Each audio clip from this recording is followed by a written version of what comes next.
So we were talking about the cytoskeleton and how it was made up of like all of these. It's really kind of longer units. So the best way to really describe it, I found, in how things move, they kind of slide past each other. And when you line them up, they're like a series of long tubes, and they kind of like slide past each other when they move. Now, there are also motor proteins that allow movement from one place to another, and they move the cell parts when they're energized. And the problem with any kind of movement is it does take ATP. So if the cell is not getting enough ATP, then this movement is not going to be able to occur. Some of these motor proteins are going to drag things along the outside or the inside of the cell, and they use these microtubules and microfilaments as kind of like a track. So think of it like a railroad track, and they have a cart on that track that is dragging it and moving it along. That's helping it to transport it from one place to another. We'll watch a little video clip here in a moment that kind of describes this a little better and kind of helps you visualize how it's going.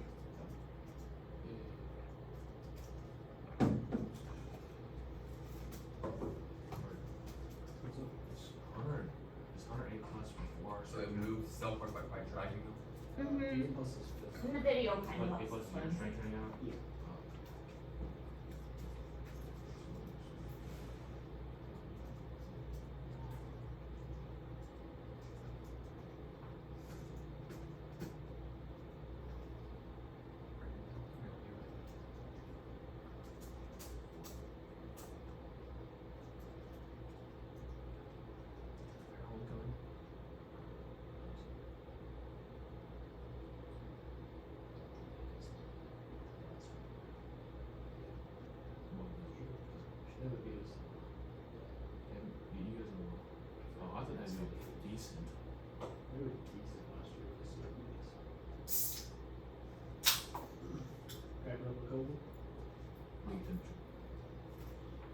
This will represent the last tons. One thing like colds, like Gatorade.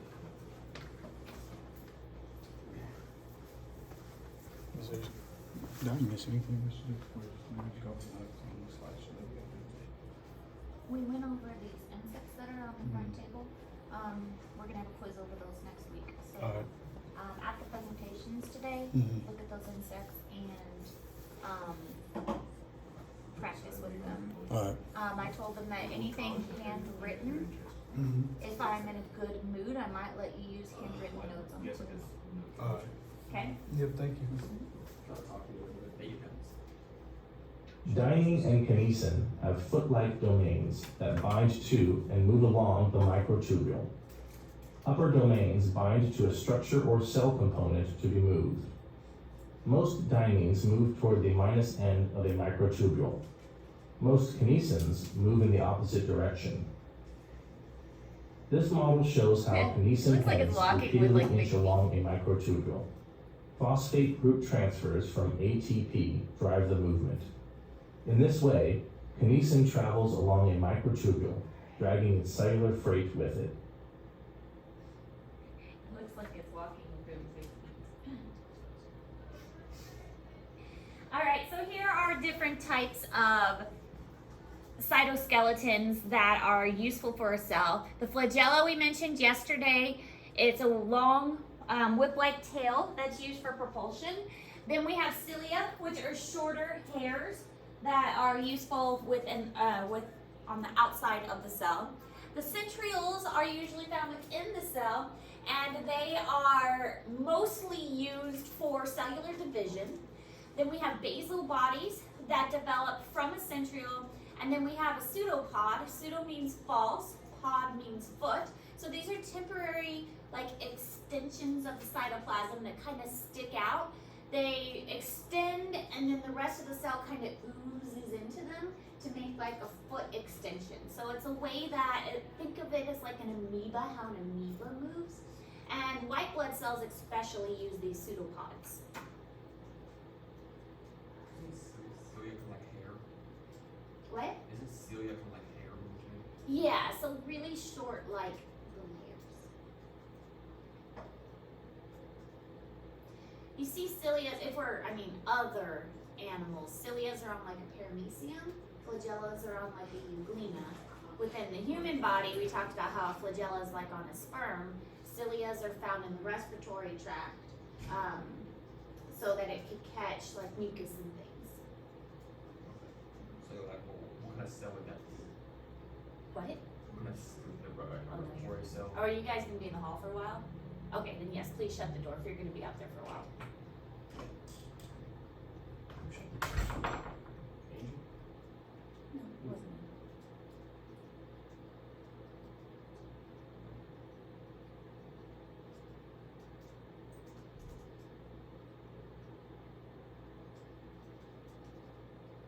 Are we gonna use an example of each one of these for test?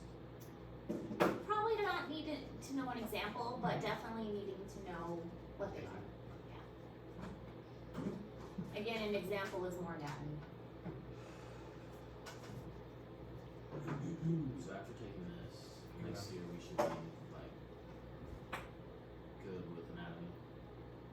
Learn like understanding it better. Because you said Well, no, you know how it works. You should definitely understand anatomy better, but I mean, you're taking it for college credit, right? Yeah. You would, depending on what your major is, you would still probably need an anatomy class. What do you get a major in? You know, I want to be like a physical therapist. You probably need anatomy. When I taught anatomy and physiology in college, like at university, like I taught it for University of Akron. I would get like coaches, like people who wanted to do coaching and stuff and physical therapy all the time. So yeah. Do you think, like, because I was looking at it online and it was talking about how for radiology you might need a statistics class because you need to like, be able to predict there's so many chances of this happening. Do you think I would need calculus? I never took calculus. Kaden Baca, please report to the office. I would say probably not. Statistics is much different. Statistics is actually not that hard and actually quite fun. Yeah. It was. I was thinking, like, I'll think about things and I've dropped it.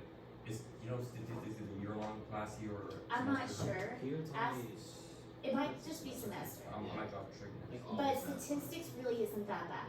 Okay. It's one of those that really makes sense. Like, you know how we did genetics and biology, and it was one of those that just kind of makes sense? It's kind of similar to that. Statistics really isn't that bad. Yes, it's math, but it's really not that bad. Alright.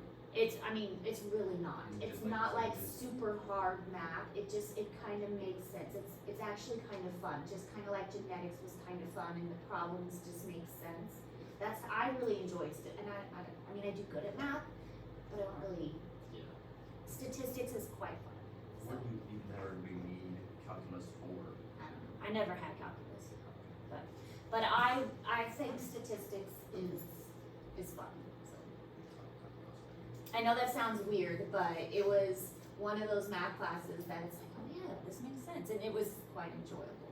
So, as far as math classes go, and I don't even like math. I did good in math. I got A's in math, but physics not so much. Physics was like double. So. But anyways, okay, flagella, pseudopods. Sounds like a person. Yeah. So it extends the cytoplasm outward. You hear it's engulfing something, and then it'll like suck up the cytoplasm behind it and ooze it in there. And again, it's only possible because the cell membrane is made out of lots of little pieces. And so it sucks up the things behind it and extends it, and then it can completely surround things too. All right, so cellular movement, we've got our microtubules. This is in Google Classroom. And it's got things like it was talking about the kinesin here and the diamond.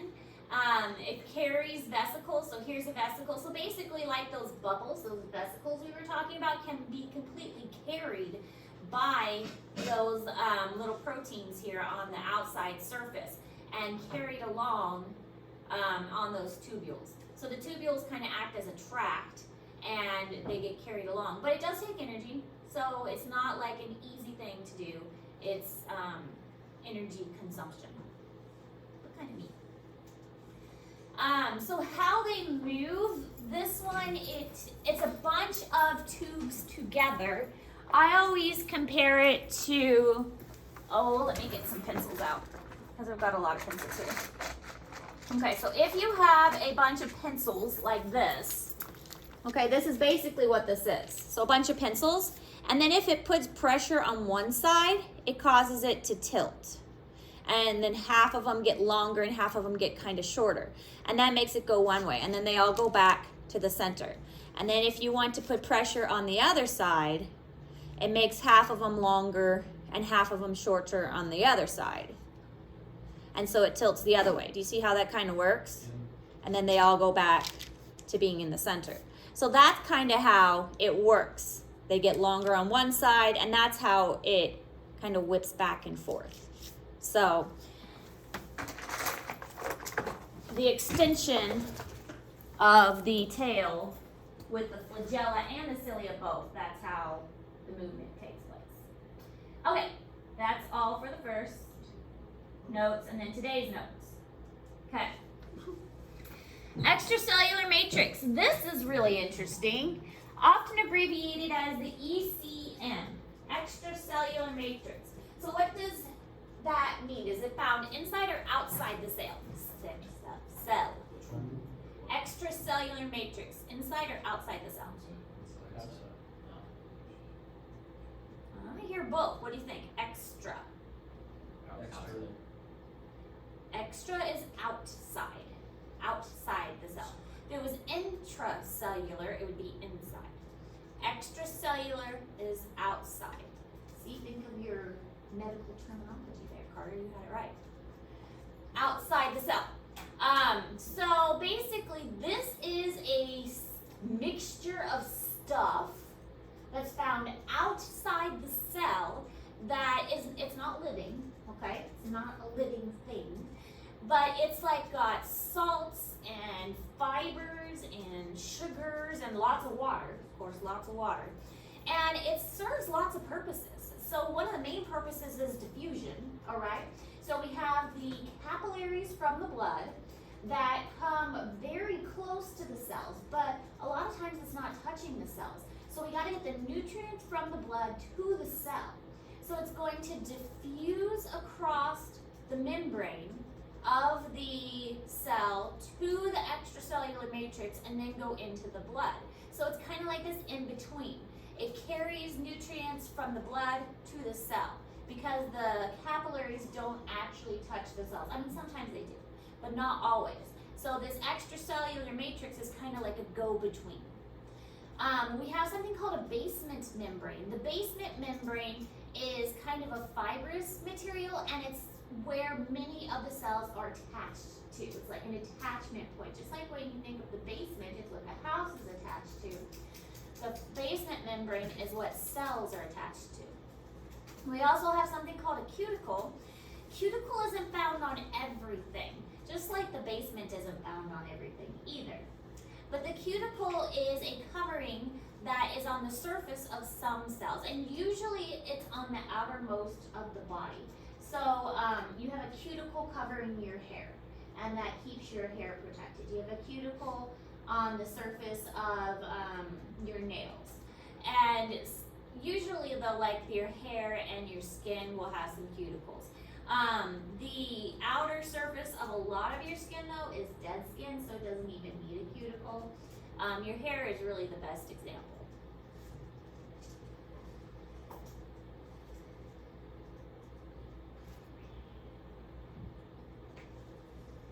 Plants have a cuticle, a lot of plants, but again, we're human anatomy, or human physiology class.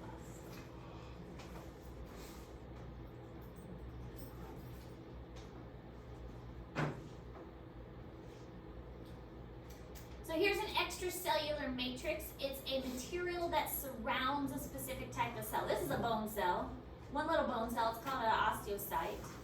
And he's living in his little circle here. And this is his extracellular matrix. He's made this little home for himself. He's all isolated in his little lacuna, I believe is what it's called, if I remember right, lacuna. And he's got this little, this is all extracellular matrix that he has created. It is the cell that makes the extracellular matrix. There are other things about the cell. We call them, that keeps the cells together. So there are different types of junctions when two cells join together. Some of them do hold the cells together, but some of them are more open to allow the cells to either communicate or to pass information back and forth. So we have the cell junctions, which is just where the cells connect to each other if they're touching. A tight junction is just like the name would suggest, it's holding them tightly together. So it's adhesive, like keeping them together. This is a lot of times in epithelial cells, it prevents fluid from leaking. With a tight junction, you don't really want the fluids to leak between or from the cells. So just a really tight material between them, keeping them tight together.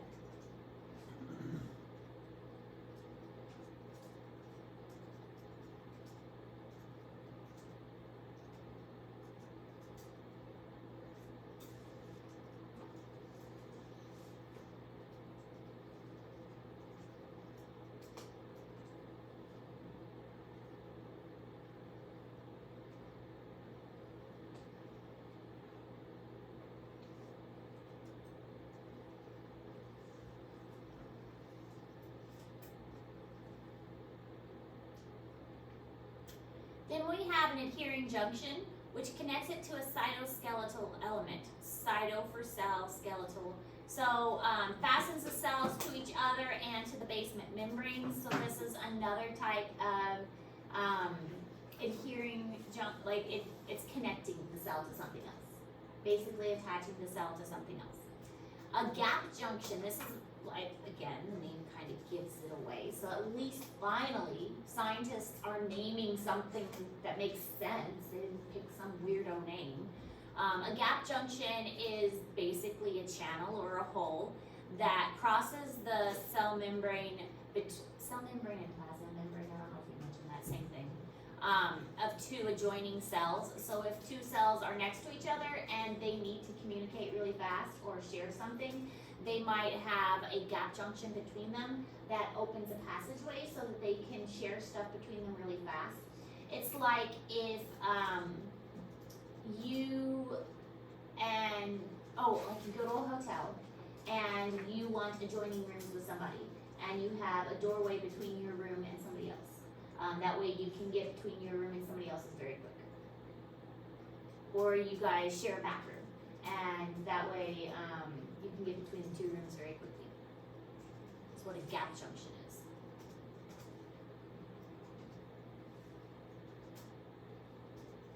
So like you said get or Pass material back and forth really quick, communicate really quick if they need to communicate. You're gonna see gap junctions a lot in cardiac cells because cardiac cells within the heart need to talk to each other. They need to pass signals back and forth so that they are contracting the way they're supposed to.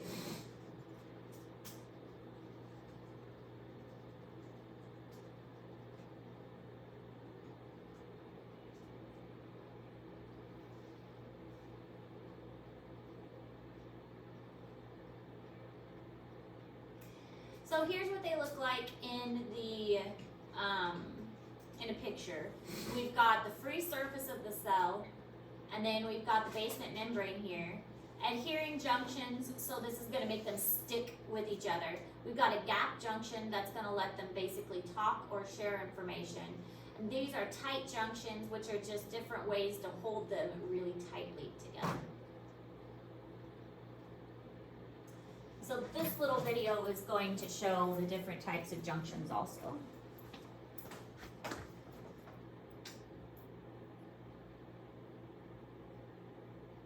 Three types of cell junctions are common in animal cells: adhering junctions, tight junctions, and gap junctions.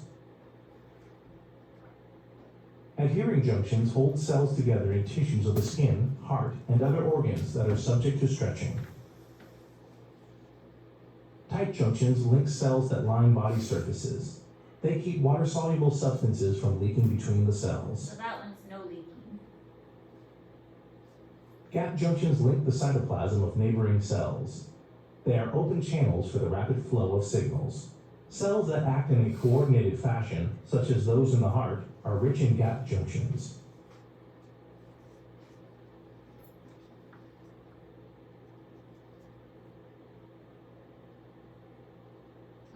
Should I just delete? No, I didn't. Thank goodness. Whew. By accident. Close out of it. Okay. So membrane, which we'll spend quite a bit of time on. The membrane is super important because it has a barrier of being polar, which means that it is recognizing the water. It likes to have the water on one side, and we already talked about this, that it has the hydrophobic tails, hydrophilic heads. And so again, if you just dropped it in water, it would automatically form this position. And this is because it does have a specialized membrane components that makes it just automatically form these shapes. So not only is it going to form a barrier, it also regulates what's going in and what's going out. So the membrane's kind of a big deal. You wouldn't think that the membrane was a big deal, but it kind of is.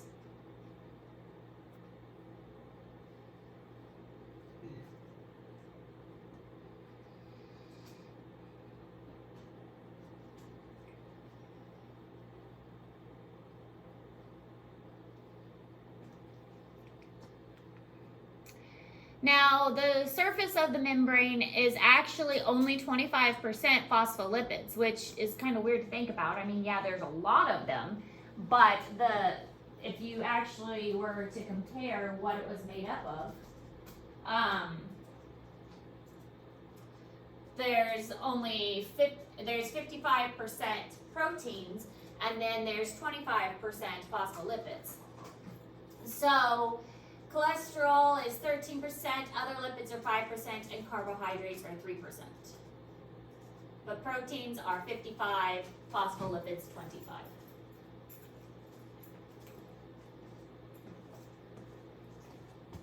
What is a phospholipid? It's a special kind of lipid. In this case, is the one that has two tails. But phospho meaning phosphorus. Phosphorus, yeah. Look at you with your medical terminology. Just trying to put stuff together in my head. Breaking down the words. I'm trying to make it make more sense. Rihanna said she was going to the library. She never came back. I'm counting her absence. She comes back. Well, we're gonna have a talk when she does come back. I don't think she's coming back. Maybe she comes back. 25 minutes. Maybe she's taking a test. Although it's nice if you're taking positive.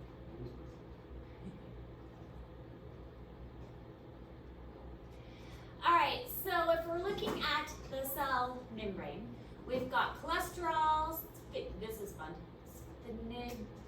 sphingolipids. See, there they go again, making weird words. Membrane proteins and glycoconjugates. Cholesterol, that one's easy. I can't say that one. This one, somebody else say that one. This one, say that one. Sphingolipids. That was better. That's better than I did. What about this one? Glycoconjugates. Oh, that one was easy. Okay, that one I did better. Glycoconjugates. Okay. So those are some of the major types of materials that are in the cell membrane. Pronunciation, I have never been strong. We kind of know what happens if you don't have spell things. I have never been good at spelling either, so I don't count out for spelling. Although, in my college, professors, they made me learn how to spell. Scientific names, I had to learn scientific names. I would spend hours writing out scientific names so I could spell Is them. there supposed to be an I? There is supposed to be an I in there. And which one? This one? Yeah, in between the H and the N. Well, that would make it make so much more sense. Sphingolipids. Sphingolipids. That would make so much more sense. Fix that. No wonder I still can't pronounce it well. Right here? You have to Well. No wonder. Good job, my students. Yeah, you should make a spell that I should make you spell that Let's one. do credit. Yeah, for the bonus. Well done, my students. Oh, there, look, I spelled it right there. Yeah. Oh, much better.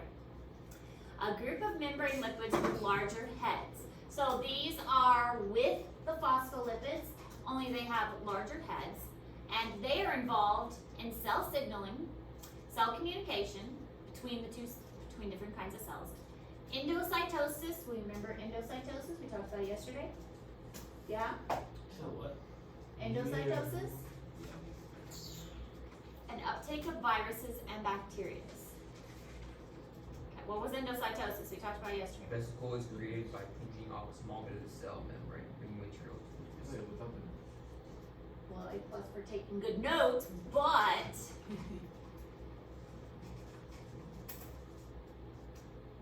count. right, but for the test. so What is the test thing? Not Tomorrow. sure yet. You just had a test. You want another test? No. No.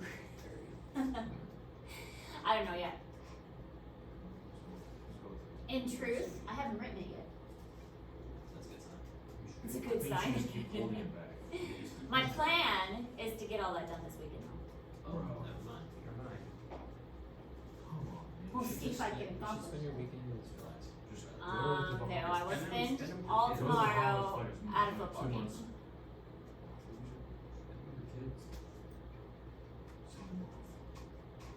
My children have learned that I She'll take you. work on lessons all weekend. We've even made a song about it.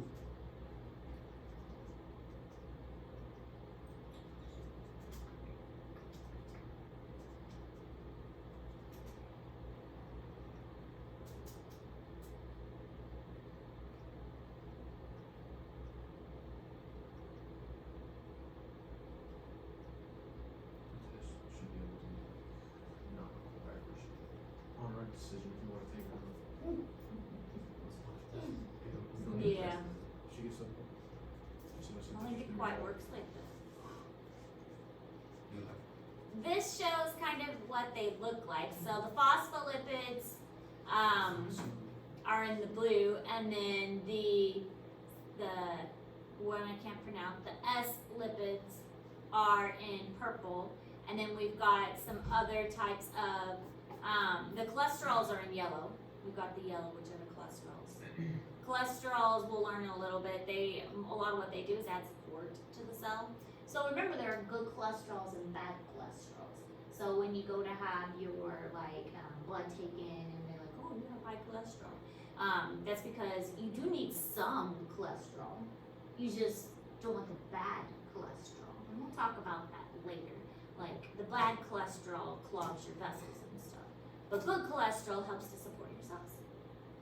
But they make this raft that is helpful with like anchoring and transporting and those kinds of things. Alright, so then we also have some proteins across the membrane. We've got transmembrane proteins, peripheral proteins, and lipid anchor proteins. So, I mean, I'm guessing probably from the names you can figure out what they do. sure test us. What does a transmembrane protein do? Transport stuff. Well, not exactly. I mean, a little bit, but it's going It's to changing. cross the membrane. Is that what it means? Transmembrane, it goes across the membrane. But it probably does transport things across the membrane, like between the membrane. But it goes across the membrane. Peripheral proteins, what do they do? Outside. Yep, they're anchored outside the protein, or outside the cell, sorry.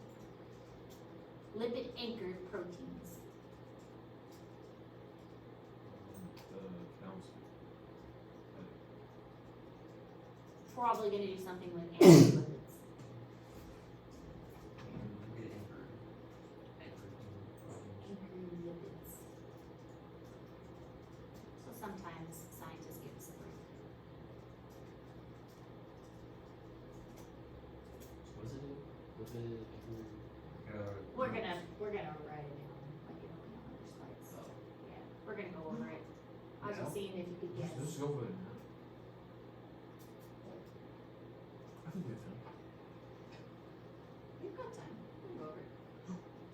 You sent me like 3 slides. We did for the old Yeah, one. for the other one. This is today's stuff. Really? We had 3 slides left of yesterday's stuff that we didn't get to. Besides, we got the wireless. Because we I don't took know. that one too. Enough. Extra features. All right, this is a great diagram showing the different types. There will not be a labeling diagram on the test because that's anatomy. So this just is a visual to help you kind of visualize, but you will not need to label this because again, that's anatomy. But keep in mind that these are going to move from place to place. This isn't going to stay here. This might wiggle its way over here. This one's not going to stay here. It might wiggle its way over here because it is a fluid mosaic model. They don't stay in these places. But it's kind of a nice visual showing you that there is a lot going on with this membrane. And again, when you look at a cell under a microscope, that cell membrane is not just a cell membrane. There's all kinds of stuff within that membrane. Pretty cool.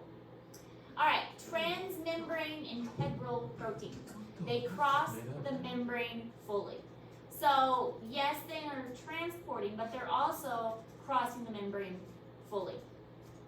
The most common type is called an alpha helical protein. So really quick, if you go back here, here's this alpha helical protein right there.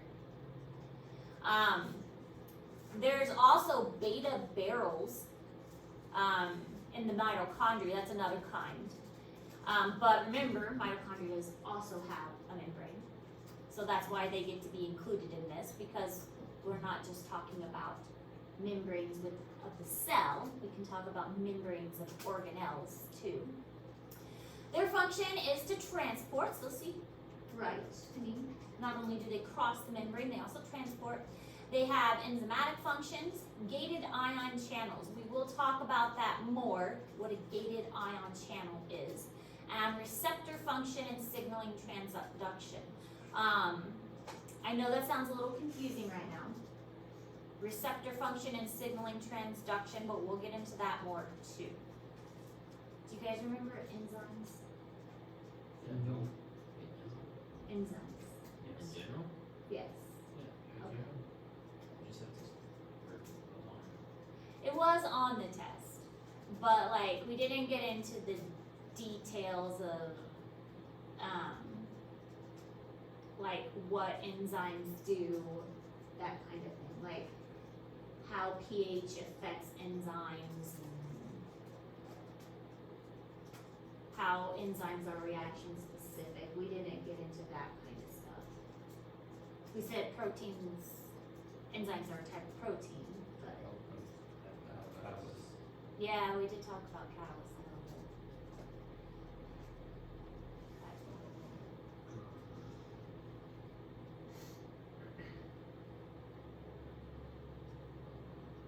We didn't do that in biology, did we? Where we put peroxide on potato? We did? I think so. Okay. Yeah. We put peroxide on potato when we boiled the potato and we Yeah, put yeah. I don't remember, but I remember putting something on the potato.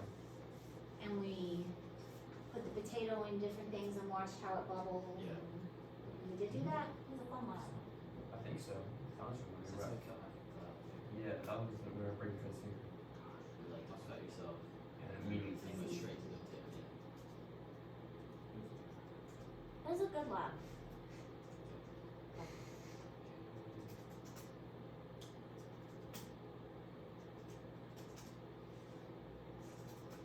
I'm doing it right now with my state fair biology. That's what made me think of it.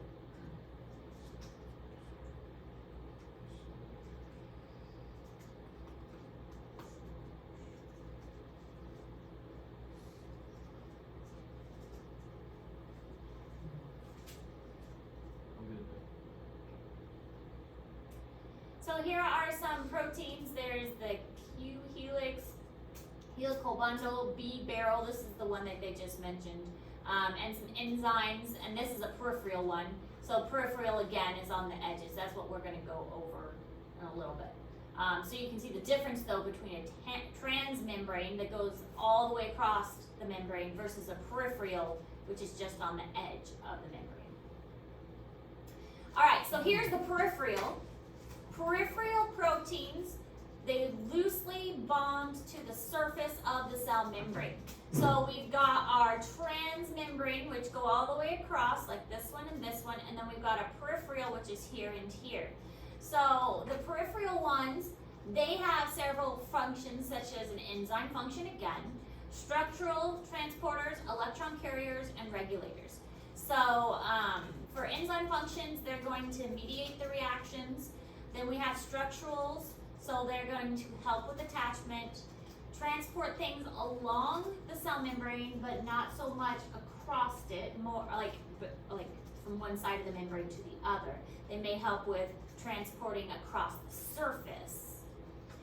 Electron carriers, such as the electron transport chain, they would be helpful with the transport chain across the surface of the membrane.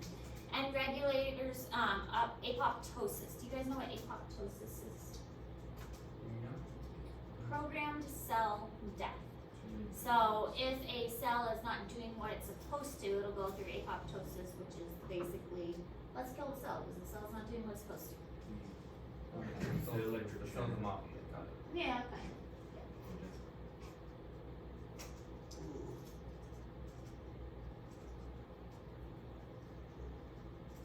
At least I'm pretty sure what that means. That's what it means. Let me Google it, make sure I'm right. Google definition for apoptosis.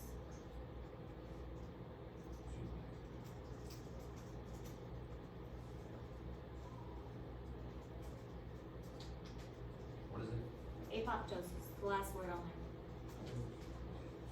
Is it cell death? The form of programmed cell death that Okay. occurs in multicellular organisms. Okay. Are these for recycling? The boxes. I was pretty sure that's what it was, but I wanted to double check.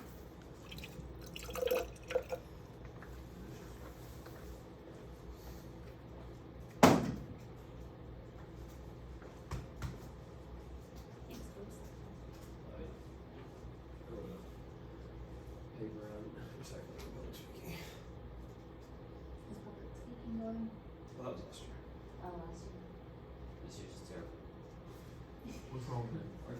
London is like, I don't know, the stuff we do is like the ACC only gave 5 speeches we have to do, and like he said like we could easily end up like 2 months. So he's like trying to space it out.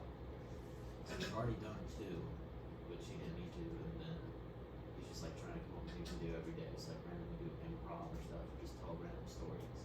Isn't It's like kind of just like bored, but at the same time, kind of easy? yeah, it's like Was it? it's like everybody just takes forever. You know? Yeah, no one wants to go though. That takes forever. These topics are kind of Yeah. confusing. Agreed. He's my college teacher. So glycoconjugates, which we mentioned earlier, these include glycolipids and glycoproteins. So both of these are found, it's a combination of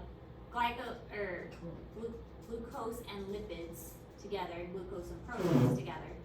And they are on the outside of the cells.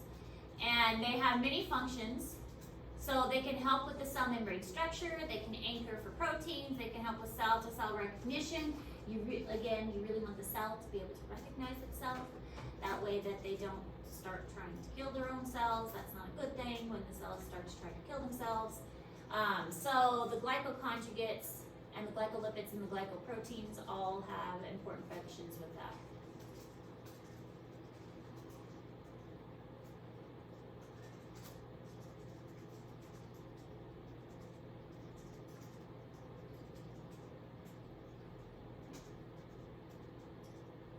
sometimes as teachers just need to get our feet under ourselves. I know I was not very popular last year.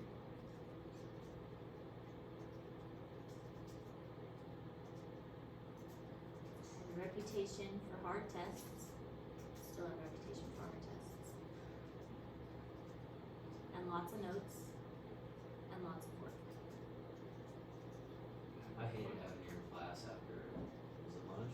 Yeah, right It from was lunch. like, that's when I don't want to do anything the most. I'm not focused. It's like it's not hard, and then when you take it seriously, that's not good. I think it's a little silly that they put a dual credit class 7th hour. Last Yeah, year. because then everyone was going home. Makes sense. Well, I for don't know. sports, Everybody never gone for, they put one of my dual credit biology 7th hour. that was. Yeah, I think we should only have one. I have two dual I thought it was credit. zoology dual credit. They changed it this year. I have a regular zoology, I have a dual credit zoology, and last year regular zoology was 7th hour.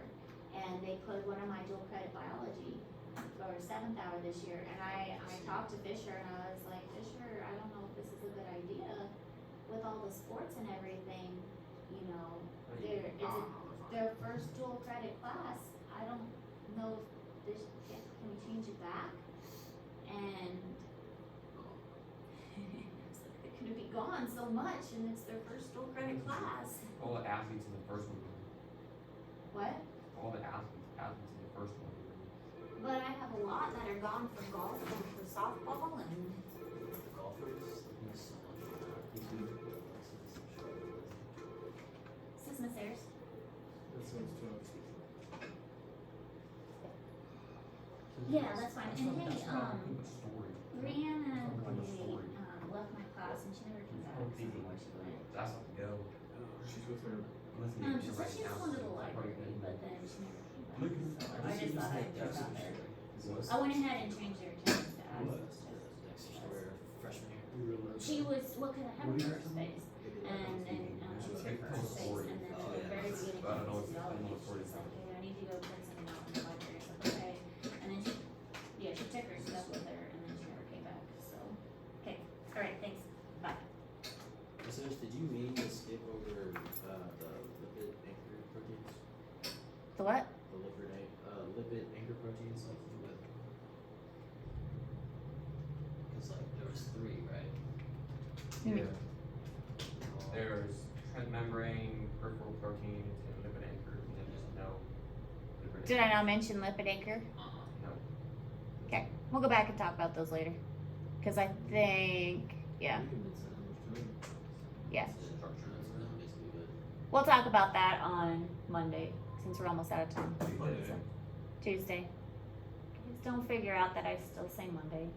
Well, still, I mean, sometimes we can still on Monday. Yeah. Alright, we did that. okay. All of this is in Google Classroom. So that's a lot to write down. You don't have to write it all down.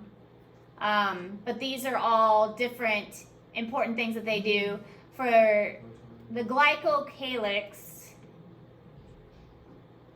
the glycolipids and the glycoproteins, they form kind of this like combined structure, and it can be called a glycocalyx. And so these are all different things that glycocalyx can do: protection, immunity from infection, defense against cancer, transplant compatibility, cell adhesion, inflammation, fertilization, embryonic development. So it's a wide variety of things, which is why I didn't want to go over everything individually. But because they're all important, I did want you to be exposed to all of those. For the test, I will probably ask you to list 2 or 3 things that they do. And so that's why I gave you this list. So you don't have to memorize the entire list, but definitely know 2 or 3 things. A good question would be, what are 2 functions of the glycocalyx? Okay, so that would be like a question that you might see on the test. So don't just completely forget this just because it's in the student notes. All right? Okay. All right, that's it. We're done with notes. Look at that. You survived. What's the assignment? The assignment is the cell membrane structure video.